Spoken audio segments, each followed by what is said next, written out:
अस्सलाम वालेकुम। आज हम बना रहे हैं बीफ और साबुत चने का सालन, जो कि बहुत ही नेक्स्ट लेवल होने वाला है। बहुत ही लाजवाब, इतना टेस्टी कि आप रोटियों पे रोटियां खाते जाएंगे, लेकिन आपकी भूख जो है वो ख़त्म होने का नाम नहीं लेगी।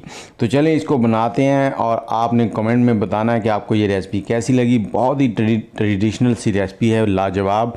यहाँ पर हमने तकरीबन 600 ग्राम बीफ लिया है। इसमें ज़्यादातर हड्डी का इस्तेमाल किया गया, हड्डी वाला बीफ है। और इसके अंदर हमने यहाँ पर 250 ग्राम चने लिए थे। इनको 6 घंटे पहले हमने भिगो दिया था, वो डाल देंगे। और चनों का जो पानी था उसको हमने वेस्ट कर दिया। अब इसमें हमने गरम मसाला जो है उसका 1 चम्मच डालना है। ये थोड़े से मसाले जाएंगे इसमें, और साथ ही हम यहाँ पर इसमें नमक डाल देंगे हस्बे ज़ायका। उससे क्या होगा कि जो चने हैं वो अंदर तक नमकीन हो जाएंगे। और आधा चाय का चम्मच जो है वो हल्दी पाउडर डालेंगे यहाँ पर।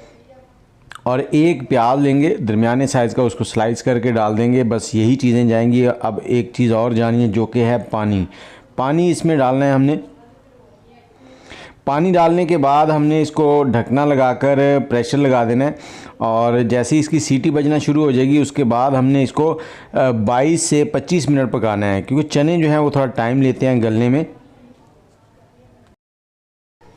और जब प्रेशर इसका टाइम पूरा हो जाएगा तो आपने अच्छे से प्रेशर निकालने के बाद इसका ढकना खोलना है, और एहतियात से प्रेशर लगाया करें, कई बार प्रेशर कुकर खुल जाता है। और हमने इसको 22 मिनट के बाद खोला है, और चने देखते हैं यहाँ पर, ये देखें अच्छे से टेंडर हो चुके हैं। अब हमने लेना है एक कढ़ाई, और इसके अंदर हम तकरीबन 200 ml जो है ऑयल डालेंगे।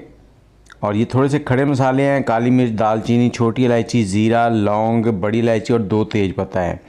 ये आप हस्बे ज़ायका या हस्बे ज़रूरत इसमें ऐड कर सकते हैं, कम ज़्यादा कर सकते हैं। इनको 30 सेकंड के लिए हमने ऑयल के अंदर पका लिया। अब 2 मीडियम साइज़ के प्याज थे, उनको डाल देंगे।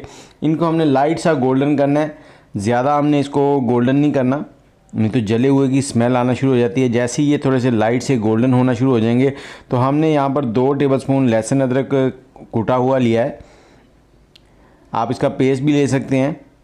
अब इसकी भी 2 से 3 मिनट भुनाई करेंगे यहाँ पर। और अब हमने इसमें थोड़े से मसाले डालने हैं, जिसमें थोड़ी सी लाल मिर्च है, आधा चाय का चम्मच, और आधा चाय का चम्मच हमने कश्मीरी लाल मिर्च डालनी है।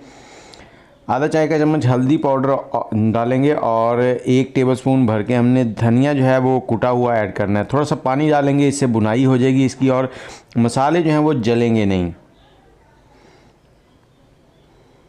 इसको थोड़ा सा भून लेंगे। और मेरे पास यहाँ पे टमाटर हैं 2 मीडियम साइज़ के, उनको मैंने स्लाइस कर लिया इस तरह से। और आप टमाटर का पेस्ट बना के डालेंगे तो वो और भी बेस्ट हो जाएगा। अब इसको ऊपर से कवर कर देंगे, ताकि टमाटर जो है वो जल्दी से नरम हो जाए।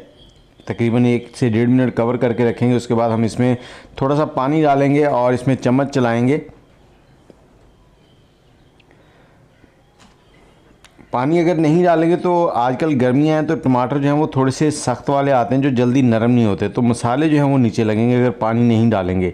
चम्मच चलाने के बाद आपने इसके ऊपर फिर से ढकना रखना है, और 2 मिनट तक इसको और पकाना है ऐसे ही। और दूसरी तरफ जो चने हमने बॉयल किए हैं, उसमें से थोड़े से हमने चने निकाल लिए हैं। उन चनों को हमने चम्मच की मदद से इस तरह से मोटा मोटा सा मैश कर लिया है। इससे क्या होगा, ये ग्रेवी की शक्ल में आ जाएंगे, जो कि हमारा शोरबा हल्का सा होगा, उसको थिकनेस देंगे। तो यहाँ पर हमने इसके अंदर ये सारे चने और जो बीफ है वो डाल देना है।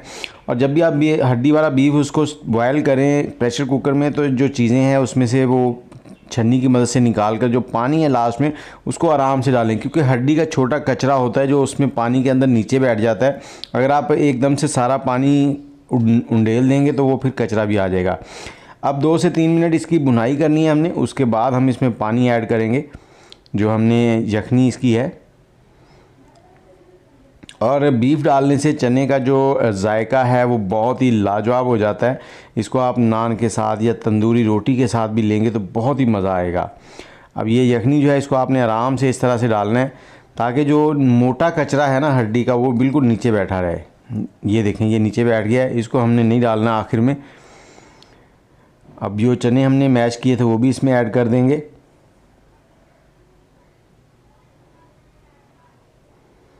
और आप कमेंट में मुझे ये बताएं कौन से शहर में बैठ के आप हमारी वीडियो देख रहे हैं, और ये रेसिपी आपको कैसी लगी है। हमारे चैनल को अगर आपने सब्सक्राइब नहीं किया तो उसे भी सब्सक्राइब कर लें, बेल का आइकन दबा दें। इसमें थोड़ा सा पानी हमने और ऐड कर दिया है। पानी अगर आप इसको थोड़ा शोरबा टाइप रखना चाहते हैं तो ऐड कर लें, नहीं तो अगर आपको खुश्क चने पसंद है तो आप पानी जो है वो थोड़ा कम ऐड करें। 15 मिनट हमने इसको दरमियानी आंच पर पकने दिया है। उससे क्या होता है कि ये चीज़ें जो कसर थोड़ी बहुत रह गई थी चने में वो भी निकल जाएगी और पकने से इसका फ्लेवर अच्छा हो जाएगा। कुटी हुई काली मिर्च जो है वो आधा चाय का चम्मच, 3 से 4 सब्ज़ मिर्चें बारीक स्लाइस में कटी हुई, थोड़ी सी कसूरी मेथी और थोड़ा सा गरम मसाला यहाँ पर ऐड करेंगे। कुछ गरम मसाला हमने शुरू में ऐड कर दिया था, उससे क्या हुआ कि जो हमारा गोश्त है उसकी स्मेल जो है वो बिल्कुल ख़त्म हो जाती है उससे। और नमक हमने शुरू में ही ऐड किया था, उसके बाद हमने नमक ऐड नहीं किया। अगर आपको ज़रूरत पड़े तो आप ऐड कर लें लास्ट में इस पॉइंट पे चेक करके। अब चूल्हा बंद कर देंगे। 5 मिनट के बाद इसको आप फाइनल लुक दिखा दें, देखिए कितना लाजवाब है। अब इसको आप सर्व करें चपाती के साथ, नान के साथ या पराठे के साथ, तो बहुत ही लाजवाब सी हमारी चने और बीफ की रेसिपी जो है रेडी हो चुकी है। उम्मीद है आपको वीडियो अच्छी लगी होगी। अगर अच्छी लगी है तो कमेंट में अपनी राय ज़रूर दें। हमारे चैनल को सब्सक्राइब कर लें, बेल का आइकन दबा दें ताकि हमारी सभी वीडियोज़ आपको मिलती रहें। अल्लाह हाफिज़।